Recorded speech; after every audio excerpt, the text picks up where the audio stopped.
Peter Kirkwood is previously, Kirkham, forgive me, is previously of the Met. Must be very proud of him. I know he's British Transport Police, one of your own though. I'm very proud of all the police officers that are serving at the moment.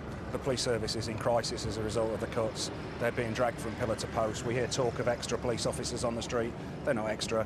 They're officers that have had their rare leave days cancelled. They've had their 12-hour shifts that are now done routinely extended to 16 hours. They're being drawn from other areas. The officers we see behind us are from Kingston, from Hounslow and Hillingdon. They're not extra officers at all. They're from other duties and they're being burned out. But more armed police officers on the streets than ever before, we're told? No. Armed police officers on the streets than ever before? No, they're not. Basically, people that are alleging that are lying. So the government are lying? Yes. The Defence Secretary's lying when he says that? Yes, they funded bringing us back to the number of armed officers we had in 2010 by 2020.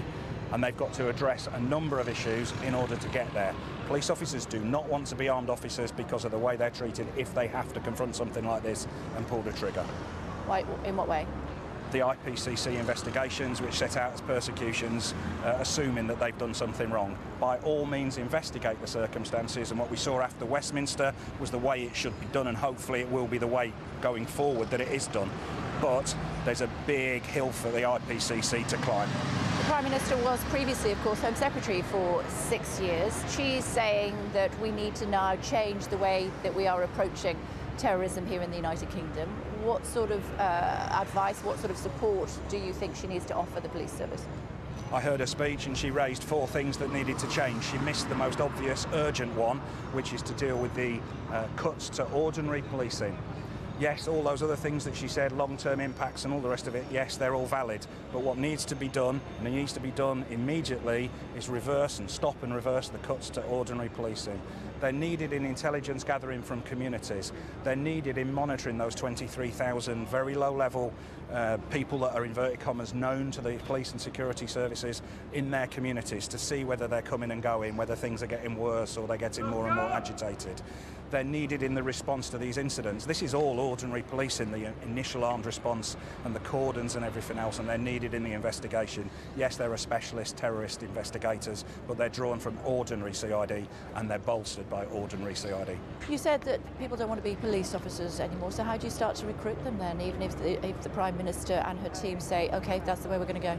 The first thing she could stop, and she could stop it tomorrow, is her bad-mouthing of police. If you look in the Tory manifesto... I don't think she did that today, did she? She doesn't, but nobody believes it because it's against this backdrop of 7 years of bad-mouthing the police. If you look at the Tory manifesto, the only mention of policing is stop and search, implying that it's racist. That is the only mention of ordinary policing. And just to clarify, you say that the government is lying about the number of armed police officers that are on the streets of the United Kingdom. Yes, in 2010 we had 1,000 plus more. They've got a plan in place, and they've said they've funded, not totally, but they've part-funded, bringing that up again by 2020. We are not there yet. We saw a brilliant response in London here last night. We saw it in Westminster a month or so ago. We saw it in Manchester a couple of weeks ago.